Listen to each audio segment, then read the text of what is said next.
Hola, ¿qué tal? ¿Cómo están, gente? Muy buenos días, buenas tardes, buenas noches. Espero que se encuentren muy bien. Hoy voy a compartir con ustedes dos artículos del escritor Juan Manuel de Prada. Como siempre, lo citamos en este canal porque yo particularmente creo que su punto de vista en relación a lo que está ocurriendo en el mundo actualmente, no solamente desde el punto de vista sanitario, sino desde el punto de vista teológico, desde el punto de vista político, social, cultural, es realmente importante.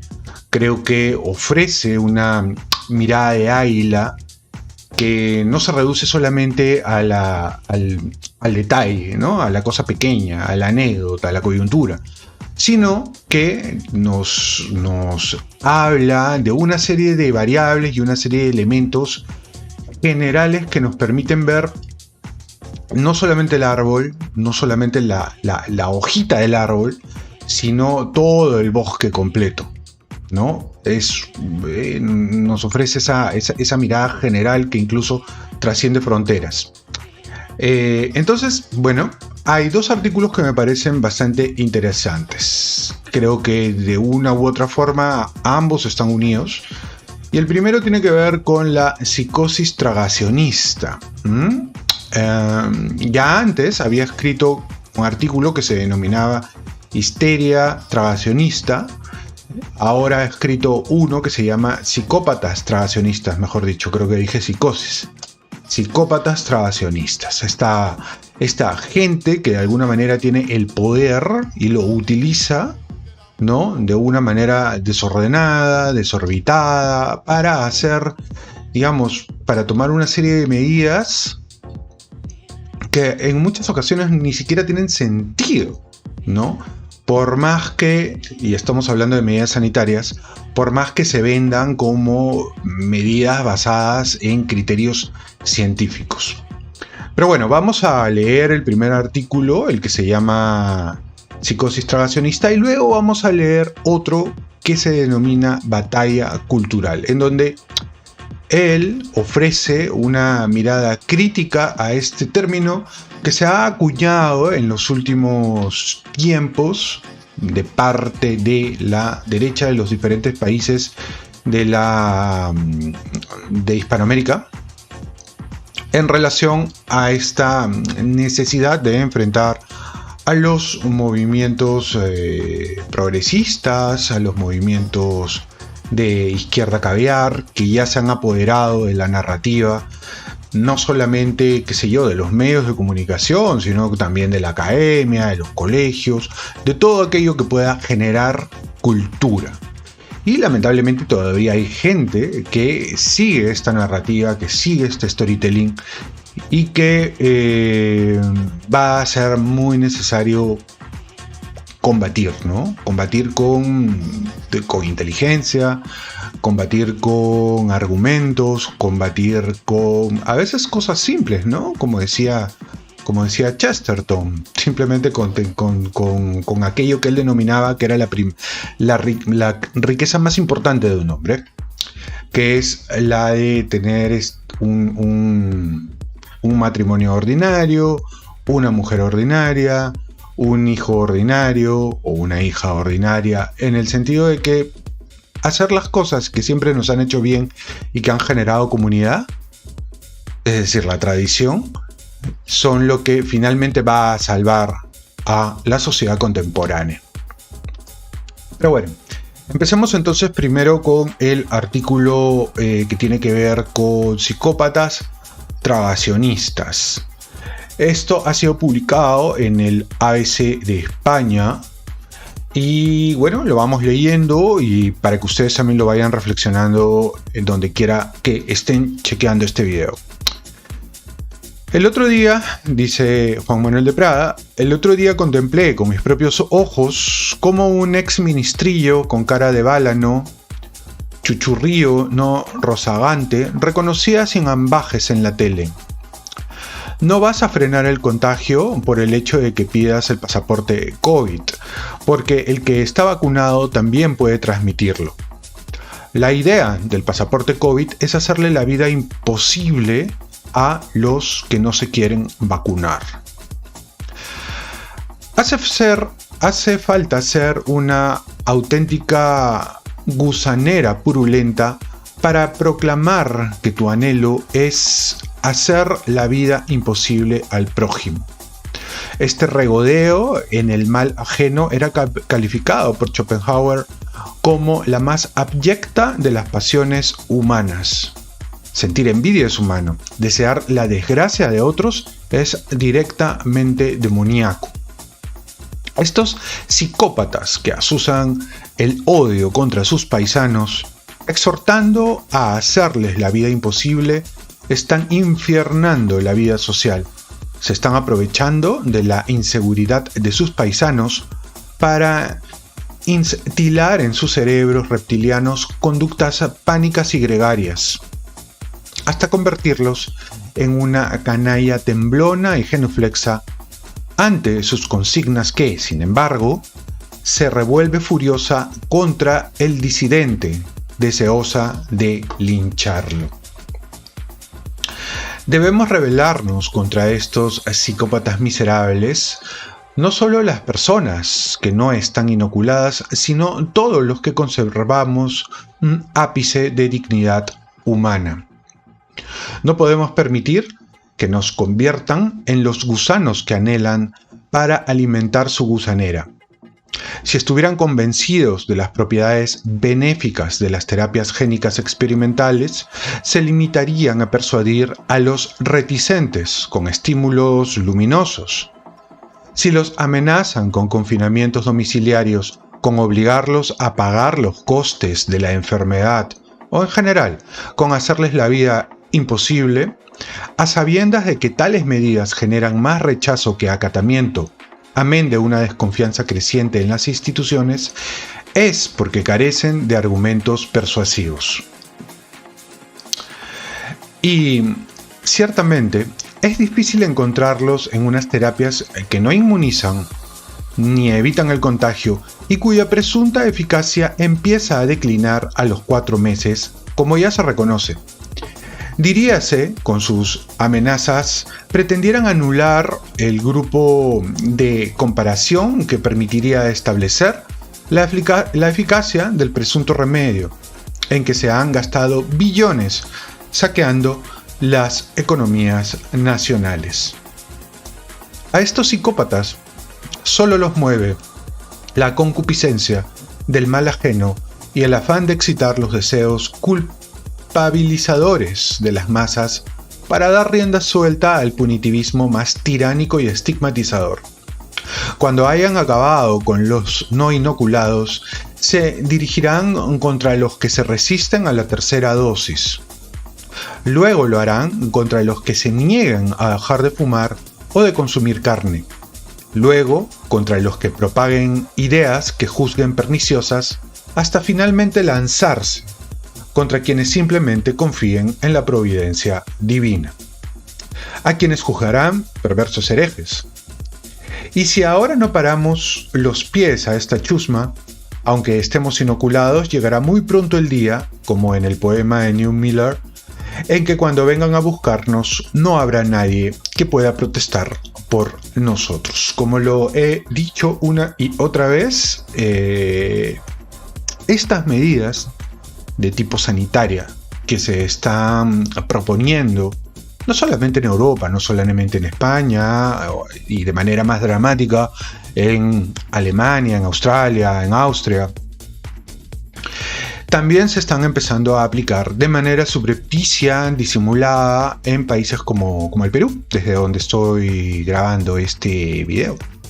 Se están proponiendo acá, no con el mismo nivel de resistencia que ha enfrentado en estos otros países, pero con una suerte de creciente desconfianza, no solamente hacia la inoculación en sí misma, sino hacia la eficacia de este tipo de planteamientos sanitarios, ¿no? La gente es desconfiada de las autoridades. En general, la gente desconfía de las autoridades en todo orden de tema, no solamente en aspectos netamente sanitarios, en todo. Y más todavía porque no puedo hablar con la misma certeza en términos de lo que sucede, por ejemplo, en España y menos en Alemania, pero en nuestros países cada medida de emergencia, cada situación de riesgo, cada posibilidad de hacer o de implantar algún tipo de medida con poca regulación se convierte más bien en una oportunidad de corrupción, o sea, de robar directamente. Entonces la gente desconfía de estas cosas, desconfía. Y bueno, no hago más que coincidir enteramente con la posición, con el punto de vista de Juan Manuel de Prada en relación a la eficacia de las inoculaciones, más todavía porque pasados unos cuantos meses, estas ya no tienen efecto. Y como hemos visto en el caso de Australia, se considera no inoculado a una persona que ya haya atravesado ese rango de 4 a 6 meses de haber recibido la segunda dosis. Entonces eres un permanente inoculado según lo interpreta el gobierno. Puede considerar que son solamente 4 meses de inoculación, ¿no? Después de los 4 meses de haber sido inoculado, eres directamente un no inoculado. Y en tanto eres no inoculado, tienes menos derechos o peores derechos que aquel que sí está al día, sin saber exactamente qué te estás metiendo, ¿no? Pero en fin, vamos al siguiente artículo que tiene que ver con la batalla cultural, esto de lo que tanto se habla hoy en día. ¿Cuál es la opinión de Juan Manuel de Prada en torno a este tema? Que también es interesante, que es un poco, que abarca, en realidad esto de la batalla cultural, abarca este tema específico que tiene que ver con las inoculaciones, con la coyuntura sanitaria y tal, ¿no? Está relacionado, obvio, está relacionado, pero no, digamos, más amplio, es un orden más amplio. Dice Juan Manuel de Prada en torno a la batalla cultural. A ver, vamos a acomodar un poquito esta ventana porque está, a ver, no quiero que encaje y no encaja en la pantalla. Ya estamos. A ver, dice lo siguiente: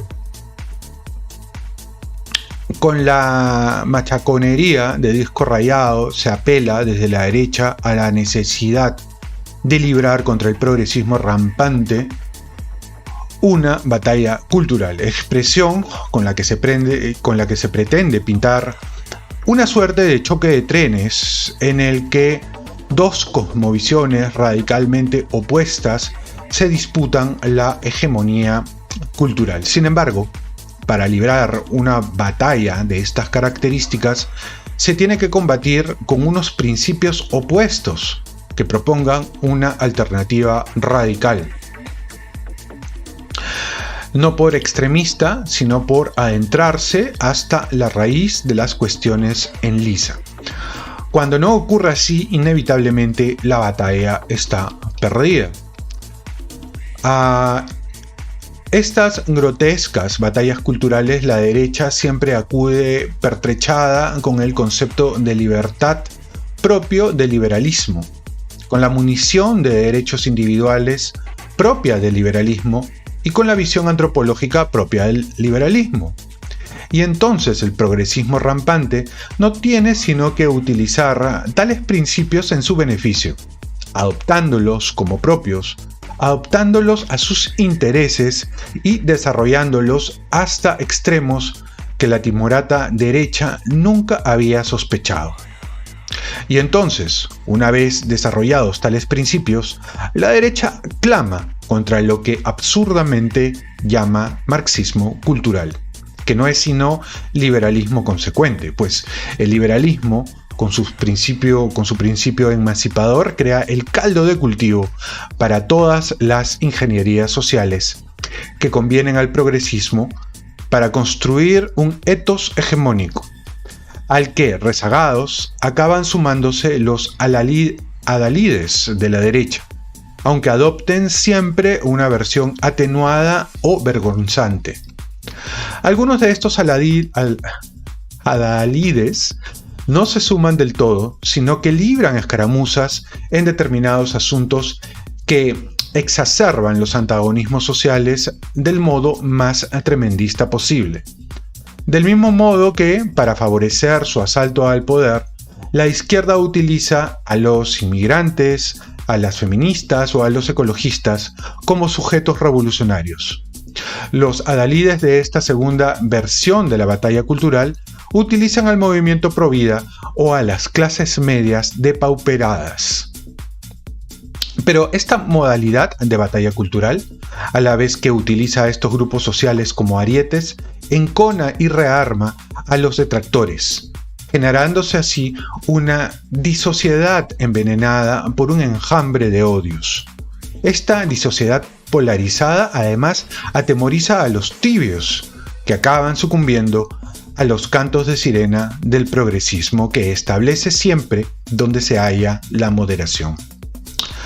Ambas modalidades de batalla cultural son simplemente inanes, por mucho que revistan sus penosas luchas intestinas de un carácter cósmico para librar una auténtica batalla cultural al progresismo rampante. No se puede acudir con premisas compartidas, pues así se fomenta un grotesco surriburri ideológico que acaba siendo el fermento que favorece la hegemonía del progresismo.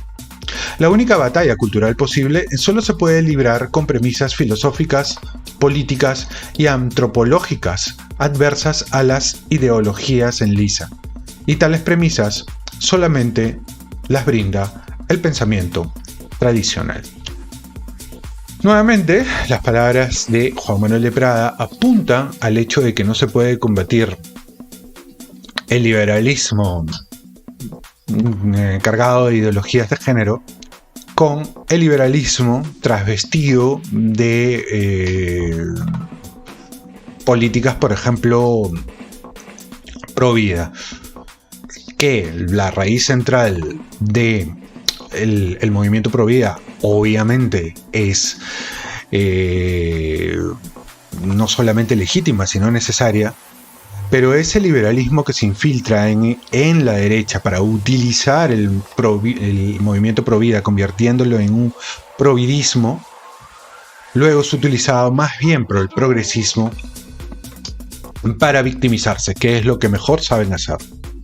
Entonces, a tener cuidado con eso. Y en ese sentido, la mejor manera de enfrentar este tipo de corrientes hegemónicas es a través del pensamiento tradicional, de la filosofía tradicional e incluso, diría yo, más bien, del pensamiento cristiano católico, tomista, tradicional de toda la vida. Pero bueno, déjame conocer qué es lo que tú piensas en relación a estos dos artículos de Juan Manuel de Prada, el primero que tiene que ver con los psicópatas tragacionistas y este último artículo en relación a la batalla cultural. Si te ha gustado este video, ya sabes, suscríbete al canal, déjame tu comentario, activa la campanita, comparte el video y nos vemos en el siguiente. Chao.